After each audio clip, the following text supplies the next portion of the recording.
अब इसमें ही समय खराब होएगा। हाँ महाराज जी नमस्तु नमस्तु नमस्तु। मेरी शंका यह है कि अभिषेक करते समय अष्ट प्रातिहार्य से हम छत्र और चावर ही क्यों लेते, बाकी के प्रातिहार्य क्यों नहीं लेते? देखो, प्रातिहार तो आप 8 ही ले लें, उसमें कोई दिक्कत नहीं। बहुत जगह ऐसे भी होते हैं जहाँ पे 8 प्रातिहारों का उपयोग करते हैं, क्योंकि जो लोग समय का थोड़ा सा उनको कम होता है तो वो 2 प्रातिहार से भगवान की, क्योंकि ये दोनों विशेष माने गए हैं, छत्र को और चवर को।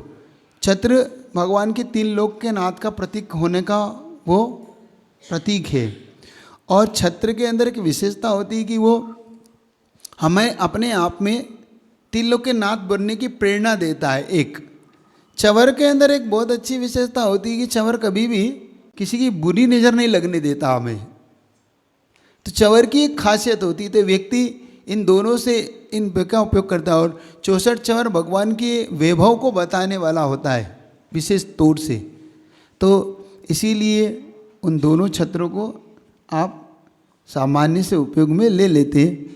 इसलिए चाहे तो आप अष्ट प्रातिहार लें तो कोई मना नहीं है। अष्ट प्रातिहार आपके ही भक्तांबर में 8 प्रातिहार ले लें और एक एक करके भगवान को समर्पित कर दें, तो कर सकते हैं, बहुत अच्छे से करें, कोई बात नहीं। सलोनीशा, उसके बाद तैयार रहेंगे सज्जला मेहता। नमस्तु महाराज जी, नमस्तु नमस्तु। मेरा प्रश्न है कि अच्छे माँ बनने के कर्तव्य क्या होने चाहिए? बहुत अच्छा प्रश्न है, क्योंकि एक अच्छी माँ एक अच्छे पुत्र की गुरु होती है। एक बात गुरुजी ने एक बहुत अच्छी बात कही थी, 100 टीचरों से भी ज़्यादा महत्व एक माँ का होता है। वो 100 टीचरों पे भारी होती है माँ, 100 शिक्षकों को, क्योंकि माँ ही होती है जो उस बच्चे की प्रथम गुरु होती है। और एक बात आपसे ये भी बताना चाहता हूँ कि माँ सिर्फ जन्म से नहीं होती, वो गर्भ से गुरु होती है। हम सोच रहे हैं कि जन्म देने के बाद नहीं, वो जब बच्चा गर्भ में होता है माँ वहाँ से संस्कार दे सकती है और देती है। जैसे माँ के अंदर संस्कार होते हैं वही संस्कार उस बच्चे के अंदर आने लग जाते हैं। और ये अभिमन्यु का आप पढ़ लेना, जब सुभद्रा गर्भ में अभिमन्यु आए तो अभिमन्यु ने जब वो गर्भ के चिन्ह प्रकट हुए, लेकिन वहाँ पे एक चीज़ चूक कर गई, वहाँ पर वो अर्जुन के उस चक्रव्यूह को बताते बताते सो गई। और जब वो सो गई तो चक्रव्यूह में प्रवेश करना तो जान गया, लेकिन चक्रव्यूह से निकलना। ऐसे ही मैं एक अच्छी माँ से ये एक बात कहना चाहता हूँ, जो एक अच्छी माँ है वो संसार में बच्चे को प्रवेश कराना तो सिखाती है, लेकिन संसार से निकालना भी सिखाती है, वो अच्छी माँ कहलाती है। आप लोग संसार में प्रवेश करना तो सिखाते हैं अपने बच्चों को, लेकिन संसार से निकलने की कोई भी युक्ति नहीं। वो एक अच्छी माँ अगर कौन है तो उसका उदाहरण भी आपको दे सकता हूँ। एक अच्छी माँ थी माँ श्रीमंती, जिन्होंने विद्यासागर जी जैसे महाराज को जन्म देकर सारे संसार को निकलने की विधि बता दी कि एक माँ ऐसे संस्कार देती है। बचपन से ही अपने दूध में ही वो धर्म की घुटी घोल देती है, तो उसको संस्कार देना है आपको अगर अच्छी। तो मैं आपको एक संक्षेप में उसकी विधि बता रहा हूँ, आप उसका पालन करना। जब बच्चा गर्भ में आता है तो उसे 9 महीने तक संस्कार दीजिए, गर्भ में ही आप उसे नमोकार मंत्र की ऊर्जा दीजिए, उसे अंदर सुरक्षा चक्र दीजिए, भावना करिए कि ये बच्चा अंदर ही अंदर बहुत अच्छा स्वस्थ हो, निरोगी हो, ज्ञानवान हो। इसलिए स्वाध्याय करिए, मंदिर में जाके 9 महीने तक लगातार पूजा करिए, 5 महीने तक लगातार मुनि महाराज को आरदान करिए, नहीं हो मिल रहा हो तो आरदान की अनुमोदना करिए, मुनियों के प्रवचन सुनिए, मुनियों के दर्शन करिए, तीर्थ क्षेत्र की वंदना करिए, तीर्थ क्षेत्र के लिए उपदान करिए कि जब तक ये बच्चा जन्म नहीं लेगा कोई एक चीज़ का त्याग करती हूँ। और आप टीवी इत्यादि में जो व्यर्थ के जो सीरियल है उनका त्याग कर दीजिए। 9 महीने की बात है, मोबाइल का त्याग करिए जिन पे आप चैटिंग करते हैं, फालतू की चीज़ें देखते हैं, और ब्रह्मचर्य का पालन करिए। ये होते हैं 9 महीने के संस्कार। जब वो जन्म ले ले तो जन्म लेने के बाद माँ अपना दूध पिलाए, क्योंकि आजकल ये बहुत ऐसा हो गया कि माँ अपने दूध पिलाना बंद कर दिया बच्चों को। नहीं, ये गलती मत करना। दूसरी बात ये भी ध्यान रखना कि माँ ये भी याद रखे कि ये डब्बों की चीज़ ना पिलाए, क्योंकि आजकल डॉक्टर 6 महीने में ये खिलाओ, 6 महीने बाद ये खिलाओ, 3 महीने बाद अलग अलग पैकेज बना देते। वो नहीं, आप अपने पुराने दादा दादी नानी दादी से पूछिए, वो उन्होंने बच्चों को जो दिया है वो दीजिए आप। उन्हें किस प्रकार से अच्छी अच्छी वस्तु को खिला के कराए, उसका एक संस्कार होता है कि उस संस्कार के अंदर उसे भोजन इत्यादि का संस्कार दिया जाता है, वो दीजिए। फिर जब उसको मंदिर ले जाओ आप 45 दिन बाद, मंदिर में ले जाके उसे गंधोदक लगाइए, नमोकार वंश सुनाइए, उसके हाथ से श्रीफल लगा के छू के श्रीफल भेंट करिए, फिर उसका नामकरण कराइए। ये कार्य करने के बाद धीरे धीरे 8 वर्ष तक माता पिता का ये रोल होना चाहिए कि बच्चा बाजार की चीज़ों से बचे।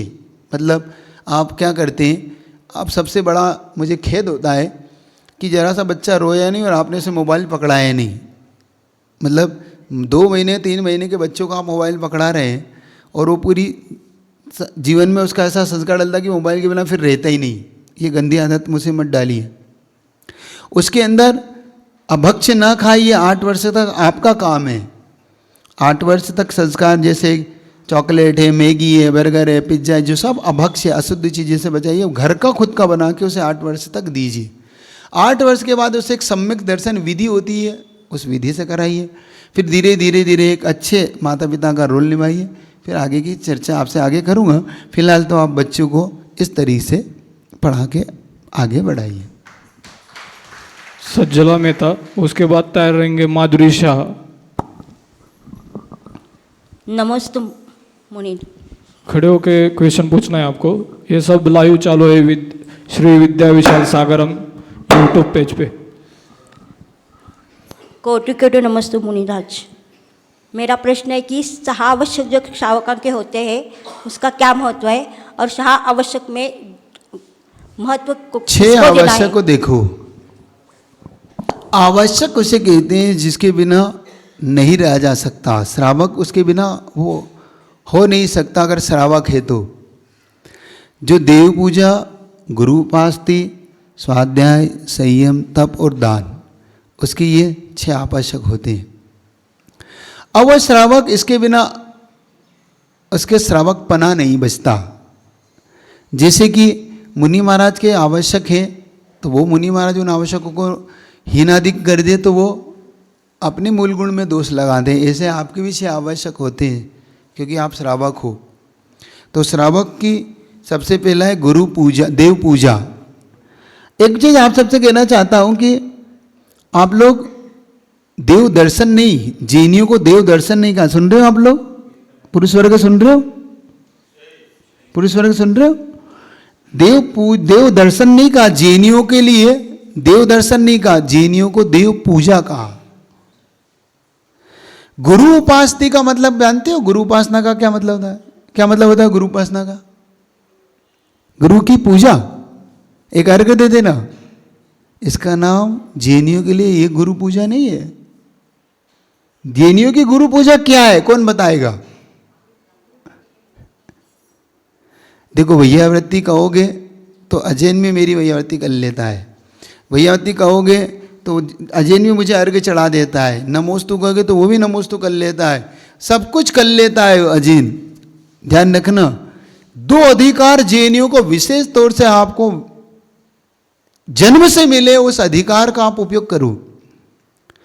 भगवान का अभिषेक पूजन, ये आपको अधिकार मिला है। दूसरा, गुरु को आहार दान देना, ये सबसे महत्वपूर्ण अधिकार तुमको मिला है। गुरु की सही पूजा है गुरु की नवदा भक्ति करना। जिस घर में गुरु की नवदा भक्ति नहीं होती उसको शमशान कहा गया है, उसे मरघट कहा है, क्योंकि वहाँ पर मरण हुआ है, वो मंदिर नहीं है। लेकिन ये अतिशय है कि जिस घर में गुरु के चरण आ जाते हैं वो मरघट से मंदिर बन जाता है। ये उस गुरु के चरणों का अतिशय है। तो इस प्रकार से स्वाध्याय, तप, दान, ये प्रकार से आवश्यक हर श्रावक को करना है। माधुरी शाह, उसके बाद तैयार रहेंगे शिल्पा कोटड़िया। और उसके बाद एक ऑनलाइन क्वेश्चन होगा। नमस्तु नमस्तु महाराज जी, नमस्तु। घर में कुत्ते और बिल्ली पालते हैं लोग, इसका दोष क्या है? देखो, हमारे यहाँ पर दो प्रकार के तिर्यंचों की चर्चा है। एक पालतू तिर्यंच और एक सार्वजनिक सामान्य तिर्यंच। तो हमारे यहाँ पालतू तिर्यंच की तो चर्चा है, जैसे कि गाय है, घोड़ा है, हाथी है, ऊंट है, ये पालने के लिए तो आज्ञा हमारे आगम में दी गई है, बेल है। लेकिन जो तिर्यंच स्वतंत्र रहते हैं, जिनकी स्वतंत्रता बाधित नहीं होती, जैसे कुत्ता है, बिल्ली है, ये इनको कभी बंधन में नहीं डाला। अभी मैंने एक उदाहरण दिया था ना आपको तोते का, ये कभी भी बंधन में डालने योग्य नहीं है, इनको बंधन में नहीं डाला जा सकता, इसलिए इनकी पालन की चर्चा नहीं की जा सकती। तो चूंकि ये मांसाहारी होते हैं, एक प्रकार से ये शिकार करते हैं, तो जो शिकार करते हैं ऐसे पशुओं को जैन शासन में पालने का निषेध है। वो अपना जीवन स्वयं स्वतंत्र रूप से जी सकते हैं। लेकिन जो लोग पालतू हैं, जिन्हें आश्रय जो किसी के सहारे से रहते हैं, ऐसे पशुओं को पाला, जैसे गाय, वो शिकार नहीं करती, वो अपने पालती है, उसे पाला जाता है। तो इसे गाय को पालना, ये पालना, और इनको बंधन में डालना नहीं, बल्कि इनकी सुरक्षा के दृष्टिकोण से वो करते हैं। तो आप इनको कभी भी जैन शासन में पालने का कोई भी वर्णन नहीं है। ये मांसाहार करते हैं, मांसाहारी पशु हैं, इसलिए इनको स्वतंत्र रहने दें, इनकी स्वतंत्रता से इन्हें जीने दें, ये अपने आप पर वर्णन मिलता है। महाराज जी, एक ऑनलाइन शंका ये, अशुद्धि के दिनों में महिलाओं में क्या नहीं करना चाहिए और आगम में उसका क्या उल्लेख है? बहुत अच्छा है कि अशुद्धि के दिनों में कभी भी महिलाओं को इन चीज़ों से बचना चाहिए। घर में भोजन बनाना, पति को भोजन कराना, बच्चों को भोजन कराना, ये महान पाप है। जैन शासन नहीं, अन्य दर्शनों में भी जो लोग इस तरीके की अशुद्धि में भोजन बनाते हैं, उनके घरों से बहुत जल्दी लक्ष्मी का निवास चला जाता है, दरिद्रता उनके घर में आती है, उनके घरों में रोग आते हैं, उनके घरों में बड़ी अज्ञानता आती है, उनके बहुत महान दोष होते हैं, इस भाव में भी और आगे के भाव में भी। एक चंदन षष्ठी की कथा आप पढ़ना कभी आपको मिले, तो चंदन षष्ठी की कथा में उन्होंने वहाँ पे बताया कि एक श्रावक श्राविकाओं ने एक मुनि महाराज को अशुद्धि में आहार दे दिया, सिर्फ इस लोभ से कि वो मुनि महाराज मांसोपास करते थे। तो उसके पति ने लोभ में आकर के, कोई बात नहीं, महाराज को कुछ नहीं पता पड़ता, दे दिया। आप देखोगे 8 दिन के बाद उसको कोढ़ हो गया, दोनों पति पत्नी को कुष्ठ रोग हुआ।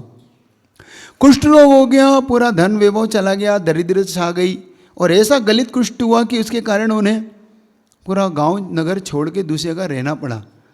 संयोग से एक मुनि महाराज वहाँ से आए, तो उन्होंने मुनि महाराज से पूछा कि महाराज, हमें कौन से पाप कर्म का उदय है कि हमारे साथ ऐसा हुआ? तो महाराज ने अपने अवधि ज्ञान से बताया कि आप लोगों ने जो ऐसा अशुद्ध दान किया है, उस दान के कारण आपको ये पाप का फल भोगना पड़ा है।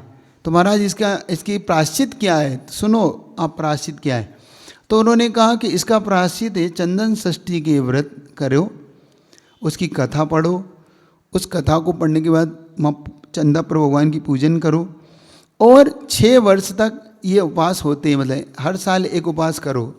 ये भादव की जो कृष्ण पक्ष आता है उसकी षष्ठी को होता है ये, तो 6 साल तक एक होता है। मैं तो कहता हूँ जहाँ महिलाएं हैं, वो महिलाएं जब तक उनकी अशुद्धि खत्म नहीं हुई तब तक इस उपवास को करना चाहिए पूरी रूप से।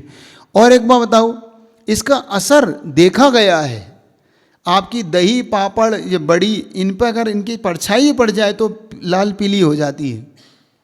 जिनके यहाँ पर इस तरीके के पालन नहीं होते, उनको सूतक बताया गया है, वो न आरदान के पात्र हैं, न वो अभिषेक के पात्र हैं। ये बात याद रखना।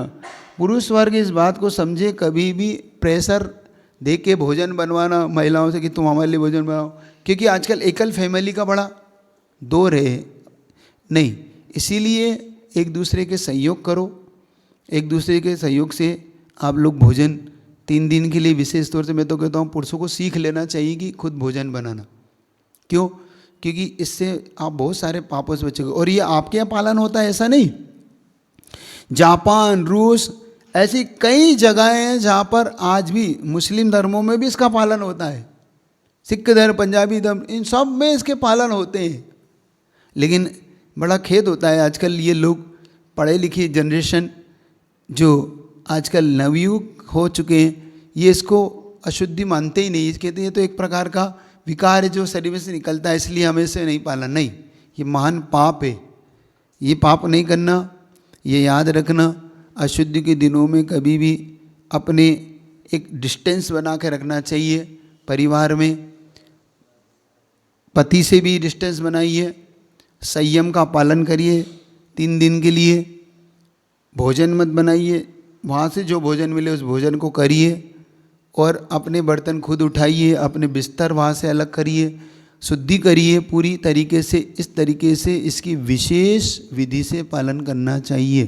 पहले तो बहुत कुछ करते थे, अब आजकल आपका सब गड़बड़ करने लगे। आप अपने पूर्वजों से पूछिए कि किस प्रकार से वो इसका पालन करते थे। और मेरा तो यहाँ जितनी भी महिला बैठी उन सब से कहना है कि अशुद्धि में आपने भले ही आपके घर में फिर भी आप चंदन षष्ठी के व्रत तो करना ही करना। आप सब क्या कितने लोग करती हैं? कितने लोगों ने किया चंदन षष्ठी किया है? कभी चंदन षष्ठी किया है यहाँ पे? नहीं किया। तो ये सिर्फ बहुत एक साल में एक ही उपवास होता है और इसको आप करना।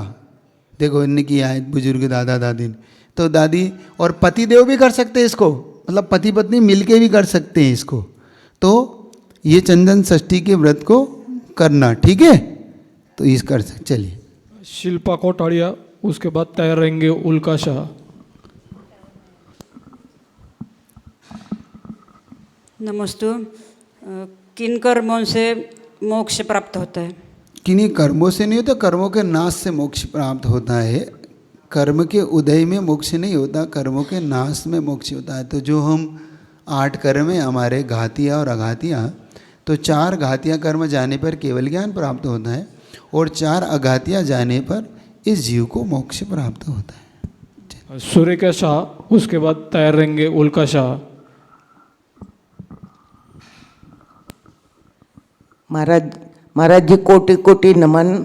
माझा प्रश्न यह है कि अरहंत, अरिहंत और अरोहंत, इन तीनों शब्द अपने वाणी से सुनना चाहते हो।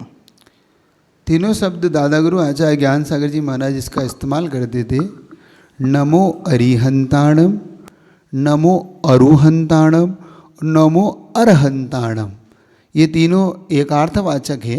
ये नमोकार मंत्र में ये तीनों भेद अपने यहाँ मिलते हैं आगम में। तो नमोकार मंत्र में जब न अरिहंत पद की चर्चा आती है, ये तीनों पद हमें बोल सकते हैं, कोई दिक्कत नहीं। महाराज जी का ऑनलाइन क्वेश्चन है। महाराज जी नमस्तु नमस्तु नमस्तु। आजकल घर में छानकर पानी नहीं लेते, ज़्यादातर फिल्टर का यूज़ होता है। महाराज जी छानकर पानी नहीं लिया तो क्या पाप लगता है? देखो एक चीज़ आप अच्छी तरह समझ लो, जैन दर्शन बड़ा गहरा है। हम छान के पानी अगर इसलिए नहीं ले रहे हैं कि अब तो ये गर्म हो गया, इसको छानने का क्या मतलब है, इसका मतलब आप बहुत बड़ी गलती करने जा रहे हो। ये जैन दर्शन की बड़ी खासियत रही है कि जैन दर्शन ने किसी भी चीज़ को व्यर्थ नहीं, हम सिर्फ छन्ने को व्यर्थ ना माने। एक तो छन्ने में एक सबसे बड़ी खासियत होती है कि ये बहुत सारे जीवाणुओं को वहीं रोक लेता है। जो आपका छन्ना होता है ना, जो कपड़ा, कभी से महाराष्ट्र में एक बहुत बड़ी बीमारी आई थी। उस बीमारी के दौरान जब बहुत से लोग बीमार पड़ने लगे, लेकिन कुछ जैन लोग भाई बीमार नहीं पड़े उस नगर में। तो पता किया कि जैन क्यों नहीं बीमार है। भाई जैनियों ने ऐसा क्या कर रखा है? जैनियों ने कुछ नहीं कर रखा था। जैनी एक्चुअली में वो बीमारी आ रही थी पानी से, और जैनी उस पानी को छान को पी रहे थे, तो वो बीमारी उन्हें नहीं हो रही थी। एक चीज। दूसरी बात, छन्ना आपके हाथ में जब होता है तो आप भगवान महावीर को रिप्रेजेंट कर रहे होते हैं। आप महावीर के रिप्रेजेंटेटिव होते हैं, महावीर भगवान को। आप कैसे महाराज?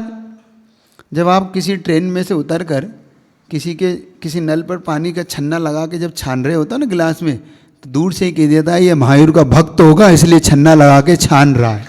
ये जैन होगा निश्चित तौर पे। ये छन्ना आपके बताते हैं। तो ये छन्ना पानी छान कर पीना ये आपके लिए हितकारी है। पानी में होने वाले ऐसे जम्स जीवाणु होते हैं, और ये तो अब साइंस भी मानने लगा। ऐसा नहीं कि साइंस इसको, अब तो साइंस भी इसको स्वीकार करने लगे, पानी छान के पियो, और बड़े बड़े फिल्टर लगाने लगे। वो फिल्टर क्या थे? ये छान के पानी की विधि थी उनकी, लेकिन उन्होंने गलत तरीके से लगाया, जिससे हम जिन स्वीकार नहीं करते, क्योंकि हमारे जीवानी का महत्व है। तो पानी छान कर आप जीवानी भले ही नहीं कर पाते, ये आपकी कमी है, लेकिन पानी छान कर तो पीना ही पीना है। और मैं आपको बताऊँ, एक इंदौर की घटना बताता हूँ। इंदौर में एक ऐसी घटना हुई कि वहाँ पर टंकी का पानी, आप तो टंकी का पीते हैं नहीं पीते? आप लोग जो सरकारी टंकियाँ होती हैं ना नगर पालिका की, वो पीते हैं वो पानी? नहीं पीते।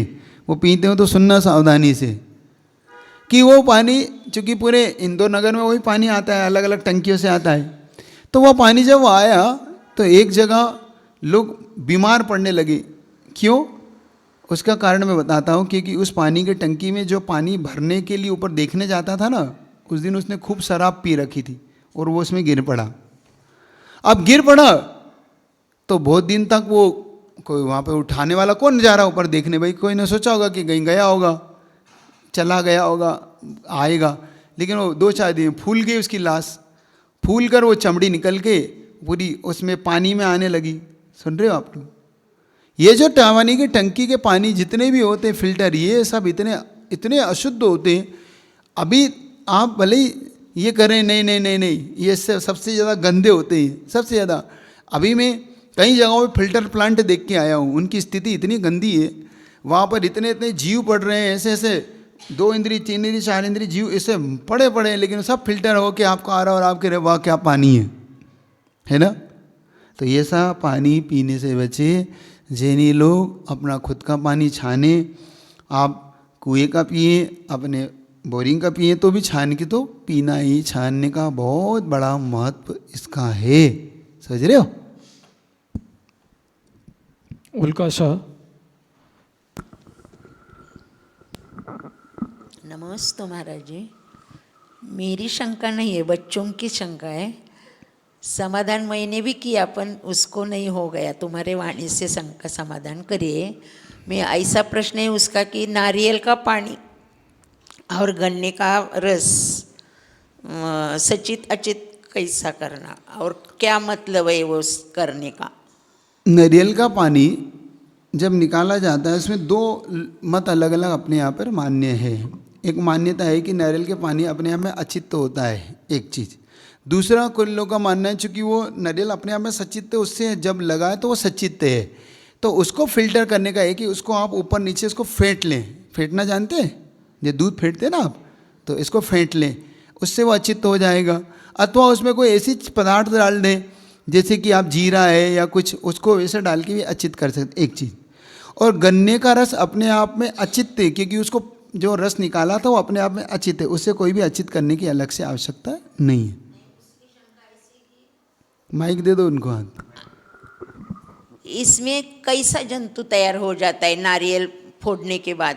और ओला नारियल भी फोड़ने के बाद तो कोई नहीं होता, फोड़ने के पहले होता है ये। तो जब वो उससे वृक्ष से लगा होता है, तो वृक्ष से लगने के कारण वो उसके अंदर जो जीव का जुड़ाव है वो होता रहता है। लेकिन जब वो वृक्ष से अलग हो जाता है तो जो उसके अंदर जो गीलापन है, वो गीलापन जिसको हम गोला बोलते हैं, गीला बोलते हैं ना, गीला नील सूखा नील, तो जो उसका गीलापन है उसमें सूक्ष्म निगोदिया जीव की जो अवगान है वो उसके अंदर है, ये मान के चलना चाहिए।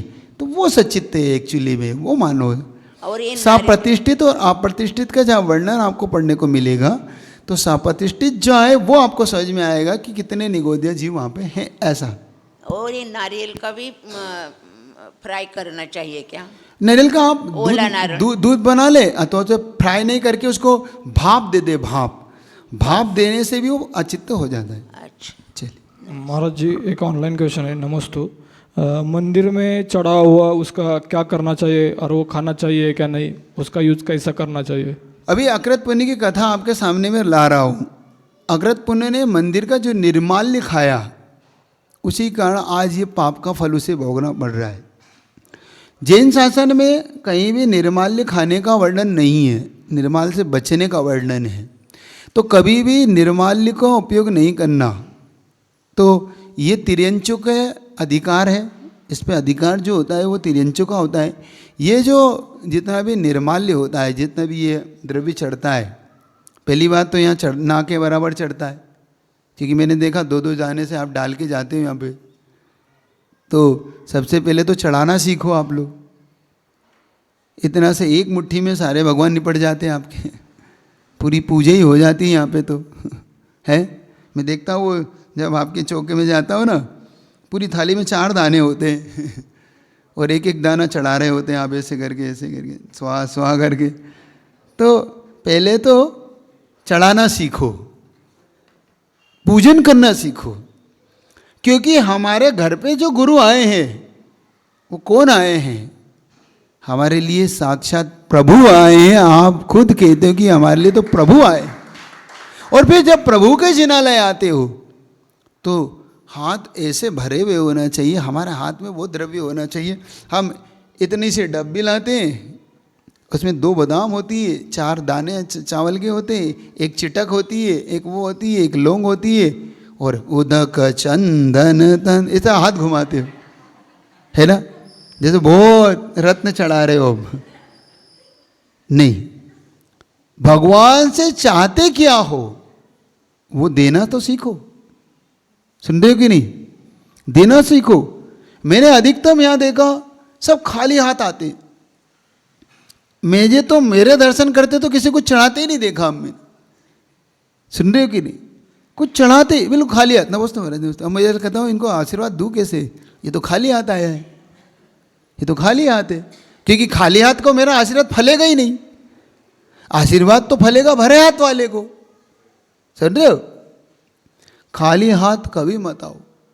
गुरु के पास, प्रभु के पास कभी खाली हाथ मत जाओ।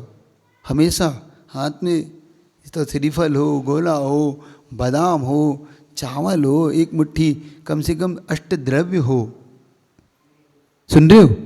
ये सबसे बड़ा कारण है दरिद्रता को मिटाने का। ये तुम्हें, मुझे, क्योंकि मुझे तुम्हारा नहीं चाहिए, ना गुरु को तुम्हारा कुछ चाहिए, लेकिन इससे तुम्हारी दरिद्रता मिटती है, इसलिए विधि बता रहा हूं। तुम्हें दरिद्रता मिटाने का विधि बता रहा हूं। हम क्यों दरिद्र हैं? क्योंकि हमने कभी चढ़ाना ही नहीं सीखा, हमने कभी प्रभु को नहीं चढ़ाया। पूरे मंदिर में, पूरे जिनालयों में, कभी उत्तर भारत में और दक्षिण भारत में देखना तुम। उत्तर भारत में जब भी तुम जाओगे तो वहाँ जिनालयों में ऐसी 100 थालियाँ मिलेंगी तुम्हें, 50-50 थालियाँ और भरी हुई। पूजन करते देखना कभी उनको, तुम तो पूरा विधान कर लोगे उसमें। वहाँ का एक व्यक्ति जो पूजा करता है ना, उसमें तुम्हारे पूरी समाज विधान कर लेगी उसमें कि हो गया हमारा विधान। बता रहा हूँ मैं। वहाँ पर एक एक विधान पर, जैसे अष्टानिका आती है ना, रेल चढ़ते हैं उनके यहाँ पे। सुन रहे हो? पूरा अष्टानिका मतलब एक अर्घ्य के साथ एक श्रीफल भेंट करते हैं वो। और कुछ लोग तो अपने पर्सनल करते हैं और उसके साथ द्रव्य इतनी मुट्ठी मुट्ठी एक एक द्रव्य में उसमें चढ़ती है। ऐसे नहीं चुगाते हो, दाना नहीं डालते। सीखो तो, देना तो सीखो। आज से जितने भी लोग बैठे हो ना, एक नियम ले लो कि भगवान को हम सर्वश्रेष्ठ द्रव्य चढ़ाएंगे और अच्छे से अच्छा द्रव्य चढ़ाएंगे। सुन रहे हो कि नहीं? सुन रहे हो? और गुरु के दर्शन खाली हाथ नहीं करेंगे, गुरु के दर्शन हम भरे हाथ करेंगे। गुरु के दर्शन हम चढ़ा के करेंगे कुछ। क्योंकि जैसे तुम, मैं तुम्हारे लिए सगुन हूँ कि अपसगुन हूँ? हैं? क्यों डॉक्टर, मैं सगुन हूँ कि अपसगुन हूँ तुम्हारे लिए? पंच परमेश्वर सगुन है कि अपसगुन है? सगुन है। कैसे सगुन है? एक यहाँ पे वर्णन मिलता है वैष्णव दर्शन के अंदर, महाभारत के अंदर, कि जब कुरुक्षेत्र में युद्ध की स्थिति बनी पांडव और कौरवों के बीच में, तो अर्जुन ने कृष्ण से पूछा कि भाई हम हमारी युद्ध में जीत होगी हार होगी हम कैसे पता करें, क्या मालूम क्या होगा। तो उन्होंने एक बात कही, सुनो, बहुत अच्छी बात है। उन्होंने कहा सुनो अर्जुन, जो होगा युद्ध क्षेत्र में देखा जाएगा। और जैसे ही अर्जुन और कृष्ण निकले रथ पे बैठ के, तो उधर से 2 मुनि महाराज उन्हें आते हुए दिखे। तो उन्होंने कहा अर्जुन अपनी जीत निश्चित है, क्योंकि अपने को युगल मुनि महाराज के दर्शन हो गए, अपने को सगुन मिल गया। सगुन इसको कहते हैं। तो जैसे पंच परमेश्वरी तुम्हारे लिए सगुन है, ऐसे ही तुम भी पंच परमेश्वरी के लिए सगुन हो। तुम जब भरे हाथ आते हो, हाथ में तुम्हारे कुछ होता है द्रव्य, तो तुम मांगलिक कहलाते हो। क्या कहलाते हो? मांगलिक। मान लो तुम पूजा की थाली लेके आ रहे हो जिनालय से, वहाँ घर से, और मान लो कोई काम के लिए जा रहा है और तुम्हें देख लेगा तो कहेगा हाँ अब मंगल हो गया, और नहीं तो कहेगा अब किसका मुंह देख लिया। सुन रहे हो? अब सगुन मत बनो। तो तुम जब गुरु के दर्शन करने आओ तो सगुन लाओ, सगुन पैदा करो। तो कभी भी जिनालय खाली हाथ मत आओ। जिनालयों में हमेशा अच्छे से श्रेष्ठ द्रव्य बिठाओ। कितने लोग का एक नेचर पूछ लूँ, वैसे तो पूछना नहीं चाहता, नहीं तो तुम कहोगे महाराज हमारे कहीं आप पीछे पड़ गए। कितने लोग हैं जब जिनालय में प्रवेश करते हैं तो सबसे पहले गुल्लक में दान डालते हैं यहाँ पे, 1 2 3 4 5, बाकी कुछ नहीं, बाकी ऐसे ही है। फोकट का चंदन घिस मेरे नंदन, ये नेचर डाल लो। जब भी जिनालय में प्रवेश करो तो भगवान के दर्शन बाद में करूंगा, सबसे पहले गुल्लक कहाँ है उसे देख के दान दूंगा, तब जिनालय में प्रवेश करूंगा। ये नेचर डालो, यहीं से तुम्हारी उन्नति के रास्ते खुलेंगे। सुन रहे हो? ये उन्नति के रास्ते बता रहा हूं। ये दान दिए हर्ष विषेखे ई भव जस पर भव सुख देखे। दान देने वाला इस भव में और पर भव में भी सुख देखता है। तो कभी निर्माल्य का सेवन मत करना, और हमेशा दान देकर ही प्रभु के दर्शन करना, ये आपकी उन्नति करनी चले। उसके बाद प्रियंका शेट्टी कोल्हापुर, उसके बाद तैरंगे मेघा शाह। नमोस्तु महाराज जी, नमोस्तु महाराज जी, नमोस्तु। मेरे 2 सवाल है। सबसे पहले आपने अभी जो बताया कि मंदिर में दान करना चाहिए, और निर्माल्य के बारे में आपने जो बताया, जो निर्माल चढ़ाते हैं उसमें आजकल भक्ष अभक्ष की तरह ही चढ़ाते हैं, जैसे कीड़े होते हैं, ठीक से उसको साफ़ नहीं करते। फूल भी चढ़ाते हैं, फूल में भी कीड़े होते हैं। और गीले और सूखे में जो फ़र्क होता है वो थोड़ा सा समझाइए। देखो, अपने यहाँ पे 2 पूजा का विधान है, सचित्त पूजा, अचित्त पूजा। जब हमारे पास अचित्त पूजा का सब्स्टिट्यूट है तो हमें सचित्त पूजा की, शायद मैं ऐसा मानता हूँ, इसकी अब आवश्यकता नहीं है। ये किसी कारण से रही है, आपकी परंपरा में रही है, एक अलग बात है। आप चढ़ाते हैं, मुझे उससे कोई एलर्जी नहीं, लेकिन चूँकि मुझसे पूछा गया तो मेरा फ़र्ज है जो बताने का, वो आपको बता रहा हूँ। इसको अन्यथा कोई ना ले। ना मेरी किसी परंपरा पे कोई कमेंट्स करने का मन है, ना मेरी परंपराओं से कोई मेरे को किसी प्रकार का राग द्वेष है। लेकिन जब हमारे पास सब्स्टिट्यूट है, हमारे पास, क्योंकि भक्ति के लिए भक्त को कुछ आलंबन चाहिए होता है। पूजन के लिए आलंबन के लिए उसके पास अगर सब्स्टिट्यूट है, क्योंकि कुछ लोगों की ऐसी मान्यता है कि भाई फिर ऐसा है तो तुम पानी पी के काम चला लो।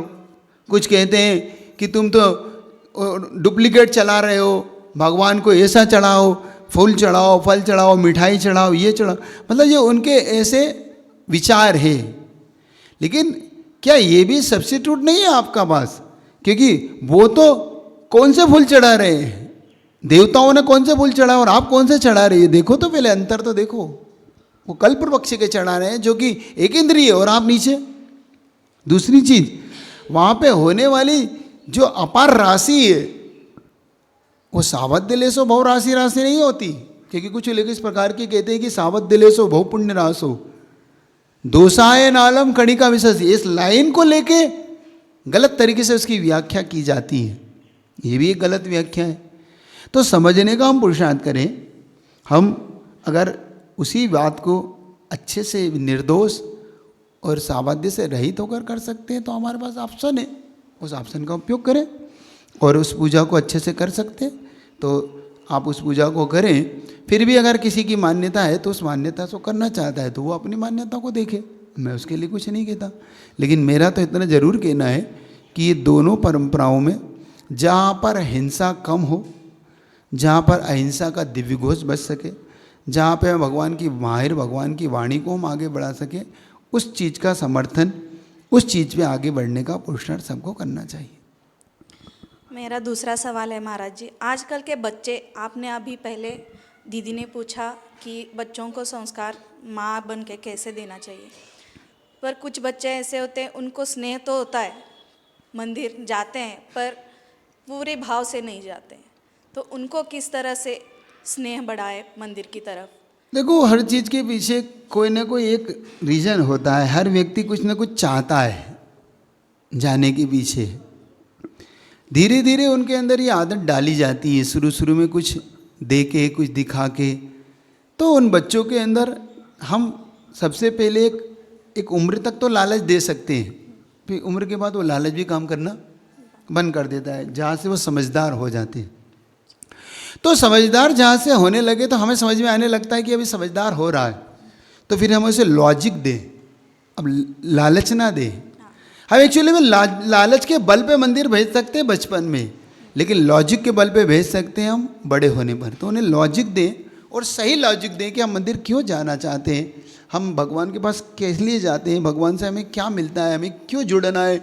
ये चीज़ अभी सुबह की क्लास इसी से संबंधित थोड़ी लेने का पुरुषार्थ कर रहा हूँ कि जिनालयों से हमें क्या प्राप्त होता है, क्यों जाना है। अभी थोड़ा शुरुआत हुई है उसकी, अभी उसका वास्तु की भी चर्चा मैंने की है, फिर अब धीरे धीरे उसकी शुरुआत पे आऊँगा।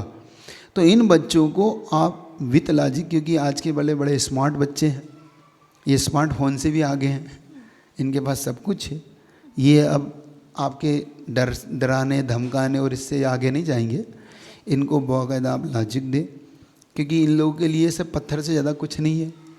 तो जब इनको ये आत्मीयता आएगी कि ये क्या है, क्या लाभ है, क्या हानि है, क्यों जाना है, क्यों दिगंबर मुद्रा रहती है, क्यों एक मुट्ठी चावल का महत्व है, आखिर हमें किन कारणों से जिनाल जाना है, तो ये बच्चे फिर खुद से जाएंगे, फिर इन्हें भेजना नहीं पड़ेगा। इनको आत्मीयता लाइए, जितनी आत्मीयता इनको मोबाइल से है, जितनी आत्मीयता इनको अपनी पढ़ाई से है, अपने स्कूल से है, अपनी हर गेम से है, अपनी गाड़ियों से, उतनी से भी ज़्यादा आत्मीयता इन्हें भगवान से हो जाए। तो इस प्रकार का आप पुरुषार्थ करें तो धीरे धीरे फिर आपको भेजना नहीं है तो खुद ही जाने लग जाए। नमस्ते महाराज जी। मेघा शाह।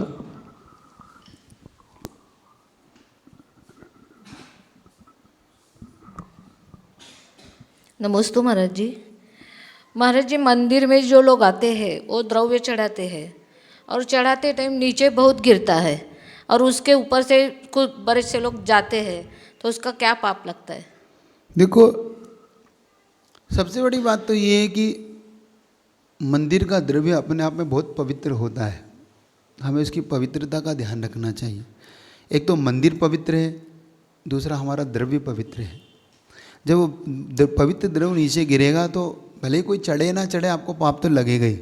गुरुजी इस पे बहुत लोगों से बार बार कहते थे, कभी आपने गुरुजी के प्रवचनों में सुना होगा कि आप लोग द्रव्य कभी मत गिराइए, एक बात। दूसरा, उस पवित्रता के कारण जिस चीज़ को हम भेंट करने आए हैं, उस पवित्र द्रव्य को हम जब गिरा लिया तो हमने उसका वैसे ही अनादर कर दिया। तो आप जिस चीज़ का अनादर करोगे, और एक सामान्य सा रूल है, नियम है कि जिस चीज़ का अनादर कर दिया जाता है वो अपने जीवन से चली जाती है, ये रूल है। धन का अनादर करो, धन चला जाता है। ज्ञान का अनादर करो, ज्ञान चला जाता है। शक्ति का अनादर करो, शक्ति चली जाती है। जिसका भी शरीर का अनादर करो, शरीर रोगी हो जाता है। अन्न का अनादर करो, अन्न चला जाता है। जिस चीज़ का भी अनादर करोगे आप, मित्र का अनादर करो, मित्र चला जाता है। पुत्र का अनादर करो, पुत्र चला जाता है। पिता का अनादर करो, पिता चले जाते हैं। किसी चीज़ का भी अनादर कभी मत करो। तो जब आप इस अनादर को करोगे, और अन्न का अनादर तो हर जगह पाप माना है। देखो, एक तो अन्न भी है और द्रव्य भी है, दोनों चीज़ वो तो कभी भी ऐसा मत करो, क्योंकि मैं बार बार कहता हूँ इसमें जो चींटियाँ लग जाती हैं, इसमें जो जीव पड़ जाते हैं, उसके कारण भी आपको महान पाप बंद होता है। तो कभी भी द्रव्य को बड़ी सावधानी से एक एक दाना जब आप पूजन करते हैं चौके में भी, वहाँ भी मैं आपको बार बार टोकता हूँ कि देखो गिराओ नहीं, क्योंकि अभी आप इस पर खड़े हो जाओगे और इस पर चींटियाँ होगी, फिर मुझे अंतराय करना पड़ेगा और आप बाद में कहोगे महाराज जी आपने अंतराय कर दिया। क्यों? कि वो चींटी दिखती तो है नहीं, वो इतनी सी होती है, आपने पैर रखा मर गया, महाराज कुछ नहीं है कुछ नहीं है। आप क्या कहते हो? महाराज कुछ नहीं, आपने जबरन अंतराय कर दिया, था ही नहीं कुछ। अब आपको मैं क्या बताऊँ, इतनी सी तो है वो, मैं कहाँ से लाऊँ उसको? तो ये सब चीज़ें समझ के करूँ, मत बिखराओ गली गली इनको बिखराना नहीं, इनका एक एक चीज़ की कीमत करो। और एक प्रश्न है महाराज जी मेरा, ये शादी वादी रहती है, बहुत पदार्थ होते हैं, लोग उसके मराठीमध्ये बोल. म्हणजे ताटात भरपूर अन्न घेतात आणि खूप नाश करतात, खाते नहीं वो सब. हाँ तो थाली में रख देते हैं महाराज जी. देखो एक बात याद रखो, मैं तो मले थे तो शादी विवाह में जो इतना अन्न फेंकते हैं, जो उसको व्यर्थ में ले लेते हैं और फिर इसको खाते नहीं है, छोड़ जाते हैं, थालियों में डाल जाते हैं, ऐसे व्यक्तियों को अगले जीवन में दरिद्र बनना पड़ता है। जो भिखारी बन के एक एक अन्न को तरस जाते हैं, नरकों में भी उन्हें एक एक अन्न को तरस जाते हैं, भोजन नहीं मिलता। तो कभी भी अन्न का अपमान मत करो, ये बात याद रखना, कभी भी कहता हो, भूल से भी। तो ये कभी गलती मत करना। जो लोग लोभ के कारण अन्न को अपनी थाली में भर लेते हैं, मिलेगा नहीं मिलेगा, क्योंकि बड़ी विडंबना है कि जिस समाज से हम फॉलो करते हैं, जिस समाज को हम जिस संस्कृति को फॉलो करते हैं, उसी संस्कृति के लोग सबसे ज़्यादा ये गड़बड़ काम करते हैं। करते कि नहीं आप लोग? थालियाँ ले लेंगे, भर लेंगे, फिर बच्चे भी नहीं खाते, इनके नाम की उनके नाम की, आप भर तो लेते हैं, है ना, गड़बड़ करते। ये कभी मत करो। आधा भूखा भी रह जाओ वो मंजूर कर लो, लेकिन थालियाँ भर के फेंकने का काम मंजूर नहीं होता। तो ये कभी मत करना, ये महान पाप की श्रेणी है। उसके बाद अनीता शाह, उसके बाद तैयार रहेंगे शशिकांत शाह. नमस्तु महाराज जी, नमस्तु। चारण वृद्धिधारी और मनवादी चारण वृद्धिधारी, इसका फर्क क्या है? दो रिद्धियाँ होती, एक आकाशगामिनी और एक चारण रिद्धि। मनवादी रिद्धि तो ये सप्त ऋषियों के लिए उनका नाम है, उसके एक्चुअली में ये वो वहाँ पे जो मनवादी जो नाम है ना, ये रिद्धि नहीं है, वो वहाँ पे महाराज के नाम है, एक्चुअली में सप्त ऋषियों के नाम है वो मनवादी। हाँ ऐसा है। और चारण को रिद्धि थी, लेकिन इनमें भेद है आकाशगामिनी और चारण रिद्धि में।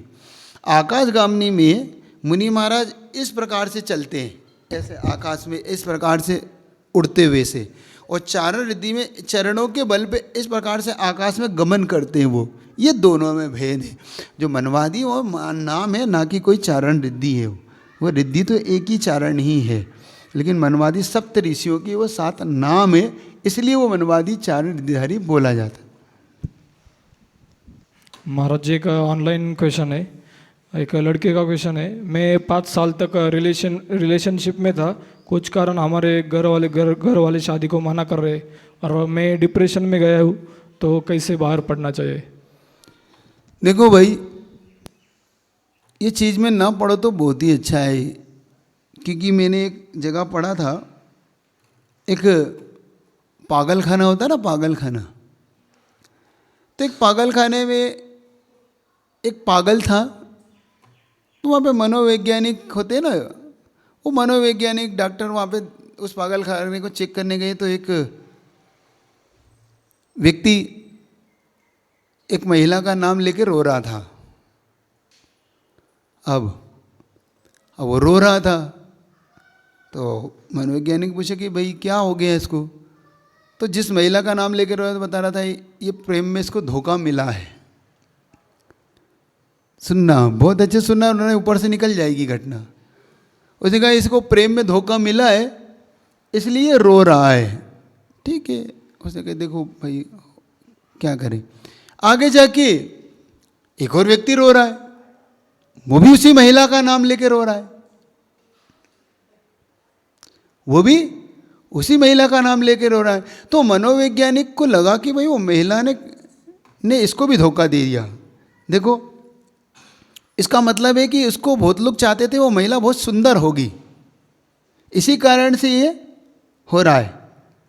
मनोवैज्ञानिक से पूछा, मनोवैज्ञानिक डॉक्टर से पूछा कि भाई देखो, तो डॉक्टर ने कहा ये इसलिए नहीं रो रहा है कि इसको धोखा मिला, ये शादी के बाद रो रहा है। वो शादी के पहले रो रहा था, ये उसका पति है जो शादी के बाद रो रहा है। भाई तुम समझ के कर रहा है जो कुछ कर रहा हो, तुम ज़्यादा डिप्रेशन में मत आओ, क्योंकि पहले रोओगे तो भी डिप्रेशन, शादी कर लोगे तो भी। तो मैं तो एक ही सलाह देता हूँ, तुम चक्कर में मत पड़ो। तुमने जब भाग्य में नहीं है तो तुम तो मुनि बनने का आगे का काम देखो कि मुनि बनो, ज़्यादा अच्छा है। जीवन अच्छा बनाओ, मत चक्कर में पड़ो, इतना ही कह सकता हूँ मैं तो। बात आई समझ में? नहीं ऊपर चली गई, आ गई? हाँ। शशिकांत शाह। चलिए जल्दी से। नमस्ते महाराज जी, नमस्ते। सबसे अच्छा फूल कौन सा है? सबसे अच्छा फूल कौन सा है? पुण्य फूल फूल फूल वो गुलाब का आता है, शेवंती का आता है, मोगरे का आता है। भाई मेरे को तो पता नहीं है, मेरे से कभी काम पड़ा नहीं फूलों का। तो मैं तो कांटों में जीता हूँ और कांटों को ही पीता हूँ, तो मेरा काम पड़ा नहीं फूलों से। भाई मेरा अनुभव कम है इसमें। अब जिनका अनुभव है फूलों में जीने का, आप लोग ही जीते हो फूलों में, तो जिनका अनुभव फूलों में उनसे पूछो। मेरा तो मार्ग ही कांटों भरा है। मुझे लोग जरूर चढ़ा देते हैं, अलग बात है, वो उनकी अपनी इच्छा है, लेकिन मेरा मार्ग ही कांटों। मुझे तो कांटों का अनुभव पूछो मुझसे तो वो बता सकता हूँ, फूलों का अनुभव मुझे नहीं है। हमारे यहाँ से रुई का फूल अच्छा लगता है, कपस का। वो आपकी इच्छा है। जलमते में लगता है, मरने भी लगता है फूल। होगा, मुझे इसके बारे में अनुभव नहीं। चलिए महाराज जी, एक ऑनलाइन क्वेश्चन है। स्वाध्याय करने का बहुत मन करता है महाराज जी, हम कौन सी ग्रंथ से चालू करें और वो समझ में नहीं आता, तो जानकारी दे। देखो, अलग अलग रुचि का विषय है। आप अपनी कैपेसिटी देख लें, आपकी कैपेसिटी क्या है। पहली बात, आपको स्टोरी में मज़ा आता है, आपको ऐसा लगता है कि भाई मैं ज़्यादा सिद्धांत तो नहीं जानता, तो सबसे अच्छा स्टोरी ग्रंथ, मतलब प्रथमानी योग। आप किसी प्रथमानियों के शास्त्र को पढ़ें, कथा कोश ले लें, श्रेणिक चारित्र ले लें, प्रद्युमन चारित्र ले लें, प्रथम पुराण ले लें। ये अच्छे ग्रंथ है स्टोरी ग्रंथों में। आपको लगता है नहीं मुझे तो कुछ टिपिकल चीज़ सिद्धांत को समझना है, जैन सिद्धांत की करना है, तो वो सबसे अच्छा है आपके लिए तत्वार्थ सूत्र प्राथमिक दशा में। नहीं हो तो छेड़ाला भी बहुत अच्छा है। छेड़ाला नहीं है तो 4 भाग हैं। आपको ऐसा लगता है कि भाई अभी तो मेरी वो भी योग्यता नहीं है, तो आप पहला, दूसरा, तीसरा, चौथा भाग पढ़ सकते हैं। आपको लगता है कि नहीं मुझे तो अध्यात्म में रुचि है, तो आध्यात्मिक रुचि के लिए सबसे पहले आप इन्हीं ग्रंथों से ही शुरुआत करें, दूसरे अध्यात्म ग्रंथ में एकदम ना पहुँचें। तो पुरुषार्थ करें, जिन सरस्वती है बहुत अच्छा है, जिसमें बहुत टेक्नोलॉजी और धीरे से बिल्कुल प्राथमिक दशा का ही है वो, तो वहाँ से आप शुरुआत किसी भी ग्रंथ से कर सकते हैं। प्रज्वल शाह। नमस्ते महाराज जी, नमस्ते। हम भगवान का अभिषेक करते हैं। भगवान का अभिषेक होने के बाद हम भगवान का जो नमन रहता है वो हम सिर पर लेते हैं और भीड़ हो जाती है नमन लेते समय। वो गलती से नमन नीचे गिर गया और उस पे पाँव पैर पर गया, तो उसका पाप क्या लगता है हमको? देखो, ये गलती नहीं होना चाहिए। पहली बात तो इस गलती से अपने को बचिए कि हमने भगवान के उस गंधोदक को बड़ा पवित्र माना है, और पवित्र गंधोदक को इस प्रकार से अनादर भाव कभी नहीं लाना चाहिए। तो अगर ऐसा आपसे हो जाता है तो तुरंत उस गंधोदक को वो लोग पोंछ लेना चाहिए और एक कायस्वर करना चाहिए कि हमसे ये अपराध हुआ। तो प्रायश्चित के रूप में उस दिन कोई भी एक त्याग कर सकते हैं आप और कायस्वर कर लें, तो पाप से आप कम से कम हो सकता है आपका। और अगर सिर्फ उपेक्षा करेंगे तो फिर गंधोदक का जो फल प्राप्त होना वो आपको प्राप्त नहीं होगा। आप इसे सब जल ना समझे, ये महान गंधोदक है भगवान का पवित्र अभिषेक है, इसकी कीमत हमेशा करना, इसको कभी इधर उधर डालना नहीं, पेयों में छोड़ना नहीं, इसे तो पेड़ों इत्यादि में डालकर ही व्यवस्थित कर लेना चाहिए। पद्मा डुडू, उसके बाद हो गया, समय हो गया, चलिए। पद्मा डुडू, उसके बाद तैयार रहेंगे सुखदास शाह। नमोस्तु महाराज जी, नमोस्तु नमोस्तु। हमको सम्यक दर्शन प्राप्त होता है, हम कैसे समझे? सम्यक दर्शन प्राप्त के कुछ ऐसे चिन्ह हैं जिससे आप समझ सकते हैं। अनुकंपा, आस्तिक, संवेग, ये जो ऐसे गुण हैं जो सम्यक दर्शन को रिप्रेजेंट करते हैं। ये एक प्रकार से हमारे अंदर की ये सम्यक दर्शन की योग्यता, हमारे अंदर कितनी करुणा है, अनुकंपा हमारे अंदर, संवेग भाव है ना, तो अनुकंपा है, संवेग है, आस्तिक हमारी कितनी आस्था है, ये 4 गुण व्यवहार सम्यक दर्शन के उन्होंने दिए हैं। तो प्रशम भाव हमारे अंदर, तो ये 4 भाव अगर आपके अंदर है और सच्चे देव सद्गुरु पे आपका श्रद्धान है, आपने कुदेव कु सद्गुरु का त्याग किया है, अनायतन का त्याग किया है, 3 मूर्ताओं का त्याग किया है, तो ये सब सम्यक दर्शन के बाहरी चिन्ह हैं। भीतरी चिन्ह तो क्षय क्षोभसम भाव है, वो सर्वज्ञ का विषय है, वो हमारा विषय नहीं है, तो वो विषय इतना ही है। बाहरी हम चिन्हों से ही पहचान सकते हैं, वो हमारा काम है, हम बाहरी चिन्हों को पकड़ लें और चिन्हों के अनुसार हम अपने सम्यक दर्शन को तय करें। नमस्ते महाराज। सुखदास शाह, उसके बाद तैयार रहेंगे भारती। नमोस्तु महाराज जी, नमोस्तु नमोस्तु। भक्तांबर विधान करना है, उसका पटल करते हैं ना, उसके ऊपर 3 सम्यक दर्शन सम्यक ज्ञान ये करना चाहिए क्या पटल पे? आपको अगर लिखना है तो लिखिए, वैसे वहाँ लिखने की ज़रूरत वहाँ नहीं है। नहीं, अभी नया पटल करना है तो कैसा करना हो? नहीं, सामान्य आप जो एक उसका एक बनाया गया, उसका एक आपके पास कोई उसका पुराना कुछ हो, देख लें, उसको बना लें। वैसे ही अलग से कुछ भी ना लिखें आप, अलग से लिखने की ज़रूरत नहीं। फिर भी अगर लिखना है तो लिखें, तो भी कोई मना नहीं कर रहा हूँ मैं, तो उसको व्यवस्थित लिखें उस पटल में, क्योंकि उसके अपने बीजाक्षर और उसकी जो कुछ भी लिखने की विधि होती है वो एक अपने आप में अलग ढंग की होती है। हम एक्स्ट्रा कोई मिलावट उसमें ना करें, तो उसको देख कर आप करें कि कौन सा आप पटल बना रहे हैं। उस मांडले को बनाते समय उसका सावधानी पूर्वक, वैसे सम्यक दर्शन ज्ञान चाहते में कोई मना नहीं है, ये अच्छा ही है, लेकिन फिर भी उसको देख कर ही करें तो ज़्यादा अच्छा है। नमस्ते महाराज जी, नमस्ते। भारती, उसके बाद तैयार रहेंगे अनिकेत शाह। बस इसके बाद अब इतने। नमोस्तु महाराज जी, सामायिक के काल में मन एकाग्र करने के लिए क्या करना चाहिए? देखो, आचार्य श्री कहते हैं कि सामायिक के काल में हम जब निर्भीक हो जाते हैं, इसलिए हम सामायिक काल को ऐसे ही छोड़ देते हैं। थोड़ा सा मन को भयभीत बनाइए कि भाई मैं सामायिक कर रहा हूँ, तो मेरा मन अगर एकाग्र नहीं है तो सामायिक नहीं होकर सिर्फ वो एक खाना पूर्ति जैसा ही हो जाएगा। तो उसको एकाग्र करने के लिए मन को किसी ऐसी चीज़ में, जैसे कि श्रुति स्कंद है, जो आपने अच्छी गाथाएं हैं, कुछ अनित्य इत्यादि 12 भावनाओं का चिंतन है, या फिर आप कोई ऐसे धार्मिक क्षेत्र इत्यादि की वंदना है, गुरु की वंदना है, इस प्रकार से इस मन को वहाँ पे लगा के सामायिक को आलंबन से पूरा करिए। 5 माला इत्यादि लेके भी पूरा किया जा सकता है। इस प्रकार से उस सामायिक को पूरा कर सकते हैं। अनिकेत शाह, बस ये अंतिम रखना, ठीक है। नमस्ते महाराज जी। महाराज जी, धर्म को ध्यान में रखते हुए जन्मदिन को कैसे बनाना चाहिए? हमारे यहाँ जन्मदिन का मनाने का नहीं है, हमारे यहाँ पर बर्थडे नहीं है, हमारे यहाँ टेम्पल डे का महत्व है। टेम्पल डे और बर्थडे में क्या अंतर है महाराज? बर्थडे जब आपका बर्थ यानी आपका जन्म जब होता है, उस समय तुम्हारे कारण ना माँ मंदिर जा पाती है ना तुम मंदिर जा पाते हो, तो बल्कि ये तो अभिशाप जैसा ही हो गया। और दूसरा, मिथ्यात के साथ भी आप जन्मे हो, तो टेम्पल डे बनाइए अपना।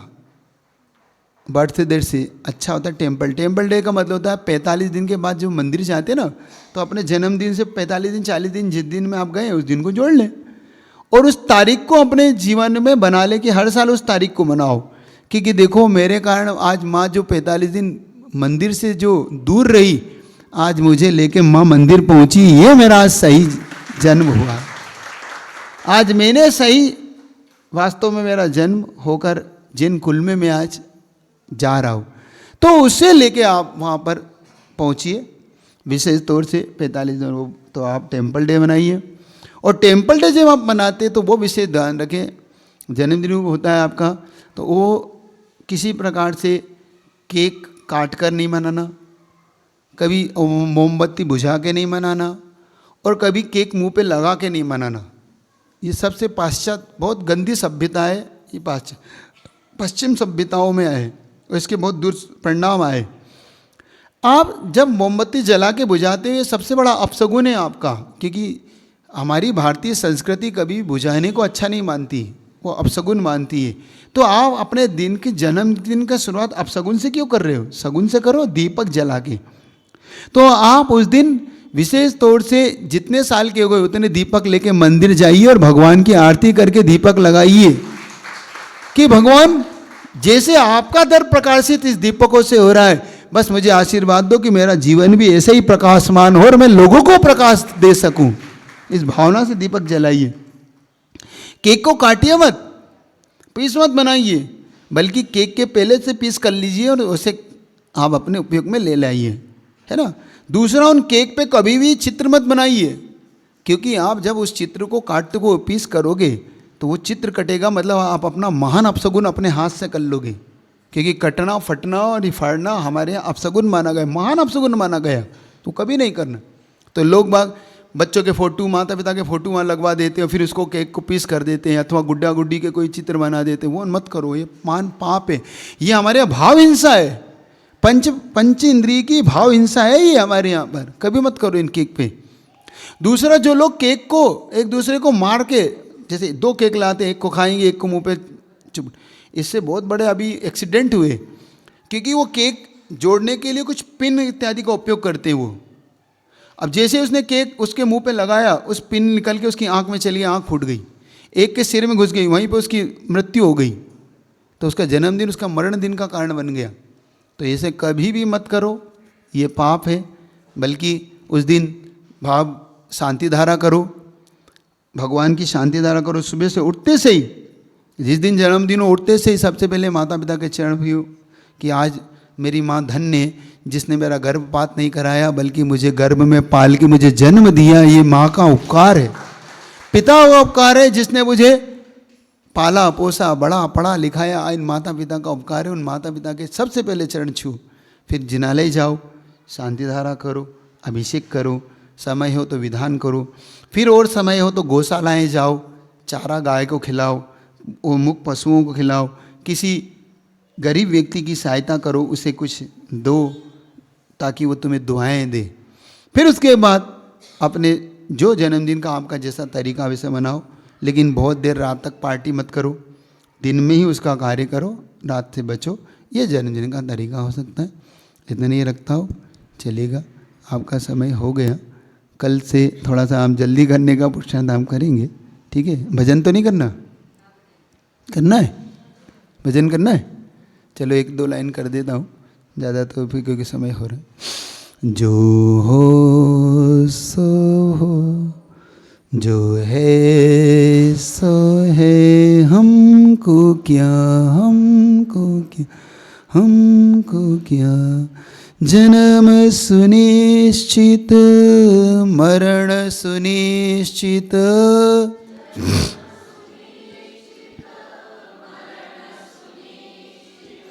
कर्मों का फल मिलना निश्चित, कर्मों का फिर संयोग वियोगों के क्षण, फिर संयोग घबराने से क्या घबरा, जो हो जो है हमको क्या, पर तुलना में हंसना रोना, पर तुलना सुखी दुखी यूं पल पल होना, सुखी दुखी चेतन को इन क्षणिकाओं में, चेतन को आखिर मिलता है क्या, आखिर जो हो जो है, हमको क्या, हमको क्या। पत्नी दौलत बेटी भाई, पत्नी दौलत कर्म फलों की है परछाई, कर्म फलों परछाई पकड़न को दौड़े, परछाई तू पाएगा क्या, तू पाए जो हो जो है, हमको क्या, हमको क्या, हमको क्या। भाव मुक्त कर कर्म फलों से, भाव बन साक्षी लख ज्ञान बलों से, बन चेतन का परिणाम नहीं जो, चेतन का उन भावों से क्या, उन जो हो जो है सो है, हमको क्या, हमको क्या, हमको। जिनवाणी के ज्ञान से सूझी लो।